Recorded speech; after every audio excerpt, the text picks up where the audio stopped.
அனைவருக்கும் வணக்கம். Astro mind therapy அன்புள்ளங்கள் அனைவரையும் இந்த புதிய வீடியோவில் சந்திப்பதில் பெரும் மகிழ்ச்சி அடைகிறேன். அஸ்ட்ரோ மைண்ட் தெரபி சார்பாக மாத அறிவுறுத்தல்கள்ங்கிற வீடியோ ஒவ்வொரு மாதமும் 12 ராசிகளுக்கும் போட்டு வரேன். அந்த வகையில் ஜூலை 20 முதல் ஆகஸ்ட் 20 வரை, ஆகஸ்ட் 20, 2025 வரை இந்த ஒவ்வொரு ராசிகளுக்கு என்ன மாதிரி பலன்கள் ஏற்பட போகுது அப்படிங்கிறது பார்க்கறதுக்கு முன்னாடி ஒரு சின்ன தெளிவு. ஏன்னா கிட்டத்தட்ட கமெண்ட்ஸில் பார்த்தா 90% மேலே பாசிட்டிவாக எனக்கு அப்படியே சொல்கிறீங்க, வீட்டில் கேமரா வச்சு பார்க்குற மாதிரி சொல்கிறீங்க, அதெல்லாம் சொல்கிறாங்க. அது சந்தோஷம்.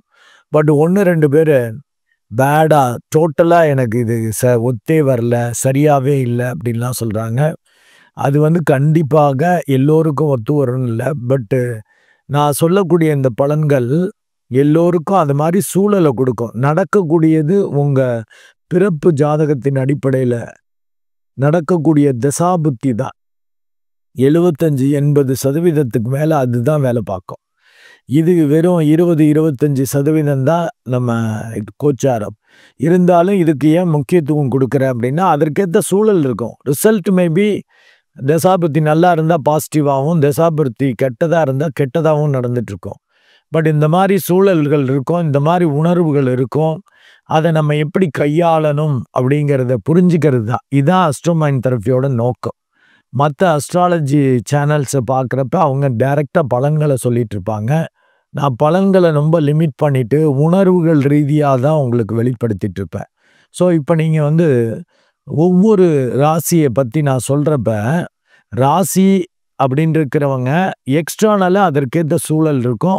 உங்களுடைய வெளிப்பாடுகள், செயல்பாடுகள் அப்படி இருக்கும். அதை வச்சுக்கணும். சந்திரன் அப்படிங்கிறப்ப அது புத்திக்குரிய கோள். அது மாதிரி அப்படி யோசிச்சுட்டு அது மாதிரி சூழலுக்கு ஏற்றபடி புத்தியை பயன்படுத்தி செயல்படுத்துவீங்க. பட் லக்னத்துக்கு அப்படின்னு சொல்கிறப்ப, லக்னத்துக்கு பலன் பார்க்கிறப்ப அது இன்டர்னலாக உணர்வுகளில் தாக்கத்தை ஏற்படுத்தும். புத்தி வேற, உணர்வுகள் வேற. புத்தி ரொம்ப கான்ஃபிடென்ட்டாக இருக்கும், உணர்வுகள் வீக்காக இருக்கும்.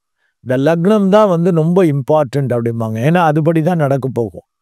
அதை வச்சு தான் இந்த பலன்கள் தீர்மானிக்கப்படுங்கிறத நீங்கள் புரிஞ்சுக்கணும்.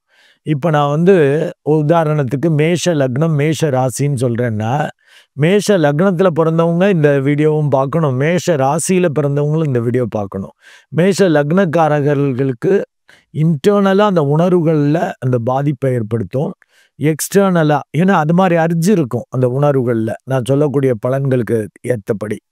ராசிப்படி பார்த்தீங்கன்னா அதற்கேற்ற சூழல், அதற்கேற்ற வெளிப்பாடுகள், செயல்பாடுகள் இருக்கும். அதை புரிஞ்சுக்கணும். அதே போல தான் ஒவ்வொரு லக்னம் ராசிக்கும் நீங்கள் புரிஞ்சுக்கணும். லக்னம்ங்கிறது இன்டர்னலாக வேலை பார்க்கறது, ராசிங்கிறது எக்ஸ்டர்னலாக புத்தியில் யோசித்து உடனே சூழலுக்கு ஏற்றபடி புத்தியை பயன்படுத்தி செயல்படுத்துவது, அது ராசி. இப்போ ஒவ்வொரு ராசிக்கும் பார்த்துருவோம். இப்போது மிதுன லக்னம் அண்ட் மிதுன ராசி அன்புள்ளங்களுக்கு இந்த மாதம் எப்படி இருக்க போது, அவங்களுக்கான அந்த தலைப்பு அறிவுறுத்தல் என்னங்கிறத பார்ப்போம். மிதுன லக்னம் அண்ட் மிதுன ராசி அன்புள்ளங்களுக்கான அறிவுறுத்தல் என்பது விரயம் தவிர்க்க விழிப்புணர்வு தேவை. மீண்டும் உங்களுக்கான அந்த அறிவுறுத்தலை கொடுக்குறேன். விரயம் தவிர்க்க விழிப்புணர்வு தேவை, அதுதான் கொடுக்குறேன். ஏன் இந்த மாதிரி தலைப்பை கொடுக்குறேன் அப்படின்னா, உங்களுக்கு யோகாதிபதி ஆட்சியாக இருக்கிறார். இருந்தாலும் 12ஆம் இடம். அவன் மனசுக்கு பிடிச்சதெல்லாம் வாங்கிறது, செலவு பண்ணுறது, செஞ்சுறதுன்னு பண்ணி வீணாக்கிறதுக்கான வாய்ப்புகள் அதிகம். அவரும் 26/7/2025 வரைக்கும் தான் அங்கே இருப்பார். அடுத்து லக்னத்துக்கே வந்துடுவார். அது இன்னும் கொஞ்சம் டேஞ்சர். அதுலேயாவது ஒரு திருப்தி, சந்தோஷம் இருக்கும். இங்கே வெட்டி அலைச்சல், வீண் விரயமாக போகிறதுக்கான வாய்ப்புகள் உண்டு. 26 கிட்டத்தட்ட 28 வரைக்குமே அவர் லக்னத்திலேயே இருக்க. அதிர்ஷ்டங்கள் வரும், அதை வேஸ்ட்டாக விரயம் பண்ணிடக்கூடாது. அதனால் வர்றதை அப்படியே வாங்கி வச்சுக்கணும். அதிர்ஷ்டம் கிடைக்கும், செலவே பண்ணக்கூடாது. ரொம்ப அவசியமான விஷயத்தை கொண்டே செலவு பண்ணிக்கணும். அண்டு உங்கள் லக்னம் அண்டு ராசிக்கு 9ஆம் இடத்ததிபதியான சனி பகவான் 10ஆம் இடத்துல இருக்கிறது மிகவும் சிறப்பு. இருந்தாலும் அவர் வக்ரம் பெற்று போயிருக்கிறதால சில வம்புகளோட தான் உங்களுக்கு எதிர்பாராத நன்மைகள், அதிர்ஷ்டம், காரிய வெற்றி இப்படிலாம் கொடுப்பார். சும்மா கொடுக்க மாட்டார். வம்புகள், பிரச்சனைகள், தடைகள் இதெல்லாம் கண்டிப்பாக வரும். அதனால தான் அது விரயங்களாக மாறாம தடுத்துக்கிறதுக்கு தான் விரயம் தவிர்க்க விழிப்புணர்வு தேவைன்ட்டு. உங்க லக்னத்திலேயே ஜென்ம குருவாக இருந்து அவரு வேற, மத்தவங்க சூழல் உங்கள டாமினேட் பண்ணும். நீங்க உங்க சொந்த புத்திய வச்சுட்டு எதுவும் வேலை பார்க்க முடியாது. நிர்பந்தத்தால நீங்க வேலை பார்க்குற மாரி இருக்கும். மெடிடேட் பண்ணிட்டீங்கன்னா, ஈஸியா அத கடந்து போவீங்க. நிர்பந்தத்தால ரொம்ப சோகப்பட பண்ணிட்டீங்க. ரொம்ப சோகமா, ஃப்ரஸ்ட்ரேட்டடா உங்களுக்கே நீங்கள் ஏதாவது பாதகத்தை பண்ணிக்கிறதுன்னு பண்ணிக்க மாட்டீங்க. அண்ட் உங்க லக்னாதிபதி, ராசி அதிபதியும் சூரியன்ட்ட இணைந்து இருக்காரு 2ஆம் இடத்துல. நிபுணத்துவ யோகம் கண்டிப்பாக வெளிப்படும். ஏன்னா அந்த புதன் சூரியனோட பவரையும் சேர்த்து வாங்குறார். இருந்தாலும் லக்னாதிபதி, ராசி அதிபதியா வரக்கூடியவர் வக்ரம் பெறப்ப ஒரு குடிகாரரை போல பிஹேவ் பண்ணுவாருன்னு சொல்லியிருக்கேன். பெரிய நிபுணத்துவம் வெளிப்பட தான் செய்யும். திமிரில் அதை கெடுத்துடக்கூடாது. நீங்க ஒரு பெரிய அப்பா டக்கர்னு. ஏன்னா இந்த புதனும் சூரியனை போலயே வேலை பார்க்குற மாதிரி பண்ணும். அதனால ஓவர் கான்ஃபிடென்ட்டான பேச்சு ஆபத்து.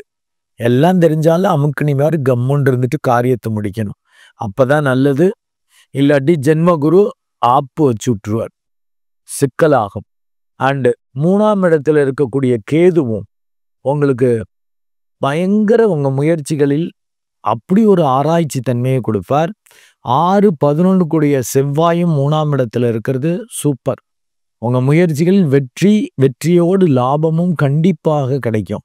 ஆனா அந்த செவ்வாய் பார்த்தீங்கன்னா 29/7/2025 வரைக்கும் தான் சிம்மத்தில் இருக்கிறார். அடுத்து கன்னிக்கு போகிறார். அப்ப அது செவ்வாய் தோஷமாக மாறுகிறது. அப்ப பெரிய அளவுக்கு லாபம் வந்ததை கெடுத்து விட்டுருவீங்க. லாபத்தை இழந்து விடுவீர்கள். உங்களை அறியாம அதற்கான வாய்ப்புகள் உண்டு. ரொம்ப ரொம்ப ரொம்ப கவனமா இருந்துக்கணும். 29/7/2025 28/2025 வரைக்குமே. ஆக அதனாலதான் தலைப்பே விரயம் தவிர்க்க விழிப்புணர்வு தேவை அப்படின்ட்டு. அண்ட் ராகு 9ஆம் இடத்துல இருக்கிறது. கிட்டத்தட்ட ராகு சனியை போன்று வேலை பார்ப்பாருன்னு நான் பல வீடியோஸ்ல சொல்லுவேன். அப்ப 9ஆம் இடத்துல 9லயே ஆட்சியா இருக்கிறது போல. அப்ப நல்லா மெடிடேட் பண்ணிட்டீங்கன்னு வச்சுக்கோங்க, பக்கவா இருக்கும். உங்களை அறியாம பூர்வ பாக்கியம் வேலை பார்க்கும். எக்ஸலண்டா தன லாபங்கள் கிடைக்கும். ஆச்சரியத்தை பார்ப்பீங்க.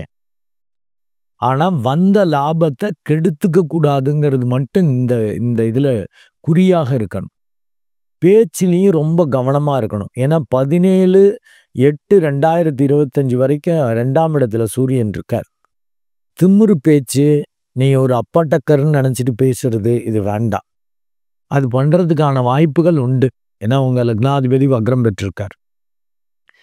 லக்னாதிபதி, ராசி அதிபதியான புதன் நல்ல புத்திசாலித்தனம்ங்கிறது பிளஸ். நெகட்டிவ் என்னன்னாக்கா பயம். இந்த பயத்தால சாது மிரண்டால் காடு கொள்ளாதுன்னு ஓவரா ஏதாவது பேசிடுவீங்க, ஓவரா பண்ணிடுவீங்க. அது கவனம் தேவை. ஏன்னா 17/8/2025 வரைக்குமே சூரியன் 2ல் இருக்கிறது கொஞ்சம் சுமாரான அமைப்பு. கொஞ்சம் அடக்கி வாசிச்சிட்டிங்கன்னா தப்பிச்சுக்குவீங்க. அதுக்கு மெடிடேட் பண்ணிட்டீங்கன்னா நல்லது. மெடிடேட் பண்ணிட்டீங்கனாலே கண்டிப்பாக அந்த விழிப்புணர்வு வந்துடும். விரயத்தை ஈஸியாக தவிர்த்துக்குவீங்க. அதுவும் சுப விரயங்களாக விரயம் நடந்து தான் தீரும். அந்த சுப விரயங்களாக மாற்றிக்கணும். நல்ல இன் ஃபியூச்சருக்கு பெனிஃபிட்டு, குழந்தைகளுக்கு நல்லது. அப்படி பண்ணிட்டீங்கன்னாக்கா மிகவும் சிறப்பாக இருக்கும். ஆனால் ஒழுங்காக மெடிடேட் பண்ணுவீங்களாங்கிறது பண்ண விடமாட்டார். சனி பகவான் வக்ரம் பெற்று வம்புகளை கொடுப்பார். ஏதாவது பிரச்சனை, ஏதாவது யோசனை, ஏதாவது நீங்கள் அதுன்னு ரொம்ப யோசிக்கக்கூடிய ஆளுங்க. இந்த புதன் வேற ஓவராக யோசிச்சுட்டு அது ஏதாவது ஒரு பிரச்சனை நடந்துச்சுன்னா அந்த பிரச்சனைக்கு ஒரு தீர்வு கிடைக்கிற வரைக்கும் உங்களுக்கு தூக்கம் வராது. பரபரப்பீங்க. அதுக்கு ஒரு ஐடியா, ஒரு தீர்வு கிடைச்ச பிறகு தான் தூங்குவீங்க. ஸோ அதை போல் அந்த சனி பகவான் பரபரப்பை கொடுப்பார்.